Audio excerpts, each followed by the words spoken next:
हिजो वैशाख 1 गते, हिजो नयाँ वर्ष। धेरैजनाले हिजो नयाँ वर्ष भनेर खुसी मनाए, सुरुवाती दिनको उत्सव मनाए। अनि मैले पनि शुभकामना दिएँ साथीहरूलाई।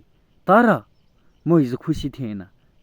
किन खुसी थिएन भने जिन्दगीमा हिजो सुरुवाती दिन भए तापनि जिन्दगीमा 365 दिनभित्रमा के गर्ने भनेर सोच्न नसकेपछि कसरी खुसी हुनु। जिन्दगीमा सफलताभन्दा असफलता भइसकेपछि मान्छे खुसी नहुँदो रहेछ। वर्ष बितेको हो, हिजो नयाँ भएको होइन, पुरानो बितेको मात्रै हो। त्यसैले नयाँ वर्षको सुरुवाती दिनमा सबैलाई म भन्न चाहन्छु, महत्त्व एकको भन्दा पनि महत्त्व 100को हुन्छ। महत्त्व त हरेक अङ्कको हुन्छ।